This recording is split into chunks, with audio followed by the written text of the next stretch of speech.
Shalom, meus irmãos e minhas irmãs, estamos aqui para mais um devocional, e o nosso devocional está em Atos dos Apóstolos, capítulo de número 15 até o capítulo de número 18, e o tema do nosso devocional é Mandamentos para os Cristãos. Amém? E o nosso texto base está em Atos 15, 19 e 21, que diz: Pelo que julgo eu, não devemos perturbar aqueles que dentre os gentios se convertem a Deus, mas escrever-lhes que se abstenham das contaminações dos ídolos, bem como das relações sexuais ilícitas, da carne de animais sufocados e do sangue, porque Moisés tem em cada cidade, desde os tempos antigos, os que o pregam nas sinagogas, onde é lido todos os sábados. Amém? Muito bem, queridos, só ler esse trecho aqui, para dar base para o nosso devocional. E o tema, como eu falei, mandamentos para os cristãos. Veja só, aqui nós temos aquela situação que Paulo vai relatar lá em Gálatas, que era a imposição da salvação àqueles que não eram judeus através da circuncisão e através da lei mosaica. Porém, isso surgiu uma grande dificuldade de compreensão sobre essa questão, uma vez que Paulo já pregava que não havia necessidade daquele que é gentio, aquele que não era judeu, de ter que circuncidar para poder servir a Cristo, senão não seria salvo. Tanto é que no começo do capítulo 15, nós temos essa questão, quando ele fala bem assim no versículo 1, se não vos circuncidardes segundo o costume de Moisés, não podeis ser salvos. Então essa era a tônica da discussão. E Paulo vai defender firmemente a sua posição, dizendo que não é necessário. E havia aqueles que criam em Jesus dizendo que era necessário. Então ele, junto com Barnabé, ele vai subir a Jerusalém para junto dos apóstolos para o primeiro concílio, para tentar esclarecer essa questão. E resumidamente, o que ficou decidido é que não é necessário a circuncisão igual a judaica para aquele que não é judeu, no caso gentil, porque Pedro vai testemunhar que quando o Espírito Santo desceu sobre as pessoas, o Espírito Santo não usou como critério a circuncisão. Então eles foram batizados pelo Espírito Santo independente da circuncisão. Então isso era uma prova cabal de que se a salvação dependesse da circuncisão, o Espírito Santo não desceria sobre as pessoas, conforme Pedro testifica. Na sequência, Tiago toma a palavra e usa um texto de Amós, capítulo 9, versículo 11 ao 12, se eu não estou enganado, quando ele fala que Deus ia restaurar o tabernáculo caído de Davi, uma referência àqueles que seriam salvos do povo judeu, através da promessa dada a Davi, que Deus restauraria o tabernáculo caído dele. E na sequência disso, Deus diz que também restauraria os gentios, aqueles que não eram, no caso ali, Amós citou os edons, e todos os povos, traria para perto de si. Então, Tiago também testifica através das profecias que já havia uma promessa de restauração e ali em nenhum momento é mencionado uma esperança que viesse por meio da observância legalista da lei. Eu volto a citar esse termo legalista. Pois bem, então Pedro cita a realidade do que aconteceu e Tiago vai citar, o apóstolo Tiago, no caso aqui irmão de Jesus, nosso Senhor, as profecias. Então, eles vão definir o que eu acabei de ler. Então, Tiago dá a prescrição da seguinte forma: olha, eles não precisam, aqueles que são gentios, no caso aqui os cristãos, observarem a circuncisão e voltar para a lei de forma como fosse um judeu, digamos assim, com uma obrigação, até de uma forma coagida, uma coisa muito coagida,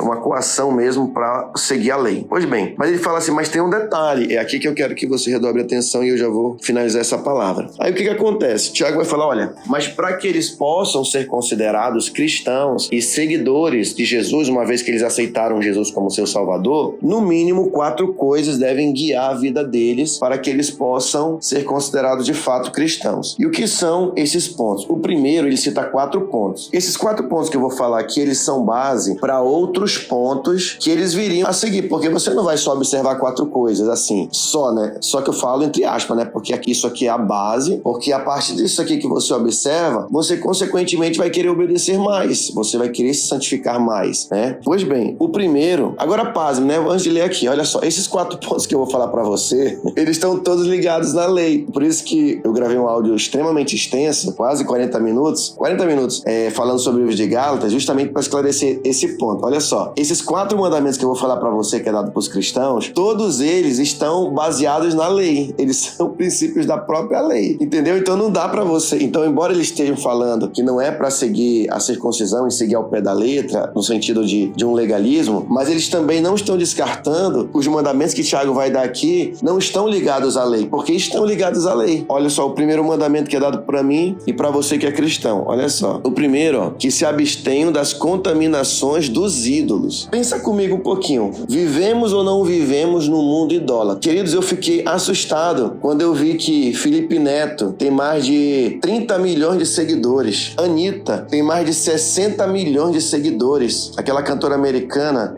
Sweet, agora eu não lembro o nome, mas é bem famosa aí. Coldplay. Muito dessas bandas do mundo, né, desses cantores, são seguidos muitas vezes por cristãos. E eles são extremamente seguidos. Eu paro e penso um pouquinho. Será que não tem uma idolatria aí? Não tem uma idolatria por trás da música? Tô dando só um exemplo. Será que muitos cantores gospels, vamos colocar aqui o mundo gospel, né? Será que no mundo gospel não existe idolatria? Existe muita. Eu só tô citando um pouquinho aqui para você ver da contaminação dos... apóstolo, mas eles não são ídolos. Queridos, são. A idolatria vai nos contaminar. Uma coisa é você ter admiração, uma coisa é você se inspirar em pessoas, outra coisa é termos cuidado com a idolatria. Esses mandamentos, ele não é uma coisa fechada, ele amplia para muitas coisas. Por exemplo, contaminação de ídolos. Aí aqui o ídolo mesmo. Realmente, às vezes a pessoa se dobrar diante de uma imagem. Que mais? A pessoa, de alguma forma, tem uma certa simpatia. Não tem aquele negócio dos 3 pulinhos, essas coisas, sabe? Eu não vou passar debaixo de escada, não sei o quê, vou fazer isso tantas sextas-feiras. Tipo essas crendices populares. Tudo isso são contaminações de ídolos. Por exemplo, as redes sociais é um grande ídolo hoje. Contamina ou não contamina? Contamina. A pessoa que passa horas e horas e horas e horas do dia em redes sociais já está mais do que contaminada. A mente já está totalmente poluída. A mente está, com certeza, passiva e se alimentando de muitas coisas que não vão contribuir em nada para a sua vida, né? Drogas e tudo mais. Então, o cristão tem que fugir dessas coisas. E ele tem que abrir os olhos dele para ver se ele não está se contaminando. Segundo mandamento, olha só, bem como das relações sexuais ilícitas. Aqui, ó, tem cristão que ainda não casou, tem cristão que está na pornografia, tem cristão que está na masturbação, tem cristão que está praticando coisas horríveis na área sexual. Então,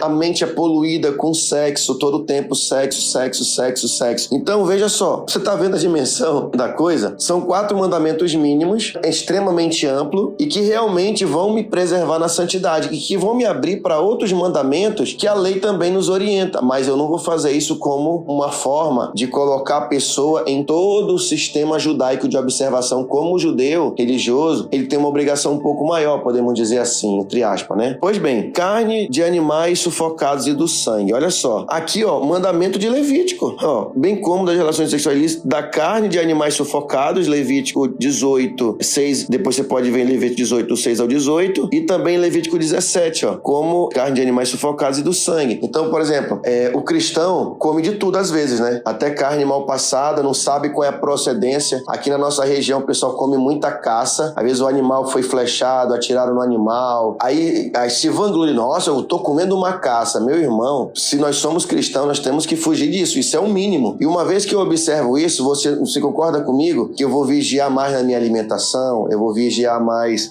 na minha saúde? Então veja que isso aqui são mandamentos mínimos, para alguém ser considerado cristão na sua prática de vida. Então, por exemplo, o cristão tá lá, aí ele tá afundado em pornografia, tá afundado na idolatria, tá afundado numa alimentação que não condiz, come, só abençoa e mete na boca. Não é assim, não é assim. Então, são coisas que nós devemos pensar e analisar. Então, a partir dessas observâncias, desses mandamentos, você concorda comigo que você não vai querer só parar nisso. Você não vai querer, já tô observando os 4, tá legal. Não. Se você tá se santificando, você vai se santificar ainda mais coisas você vai querer observar. Não para ser salvo. Como lá no começo de Atos 15, queriam se circuncidar para ser salvo. Não por isso. Eu vou querer buscar mais obediência porque eu já estou salvo em Cristo Jesus. Não para buscar salvação. Agora eu vou praticar a circuncisão porque agora eu vou entrar em todos os detalhes minuciosos da lei como um judeu religioso fazia. Não é isso. Você já está salvo em Cristo. Agora, gradativamente, eu entendo, queridos, que o Espírito Santo vai nos conduzir a nos apropriarmos de princípios que são muito importantes para a nossa vida e que estão registrados na própria lei de Deus. Amém? A questão não é a lei. A questão é que estavam deturpando a lei como um sistema de salvação. Então tenha muito isso claro. Por quê? Nós vamos continuar lendo o Novo Testamento e vai chegar em outros momentos que Paulo vai dizer: Timóteo, Timóteo, tu sabe as sagradas letras que podem te tornar sábio para a salvação em Cristo Jesus, que ela é boa para exortar, para corrigir e para aperfeiçoar o homem na justiça de Deus. Então, se o problema é a lei, então Paulo vai estar se contradizendo. Então, cuidado, porque senão você vai dar um nó na sua cabeça. Paulo vai dizer, o mandamento é santo, justo e bom. Mas a lei, não estava falando que o problema era a lei? Lá, então você vai dar um problema na sua cabeça. Então, o problema não é a lei. O problema é a distorcer a lei como um sistema legalista para se alcançar a salvação somente por ela. É isso que está sendo discutido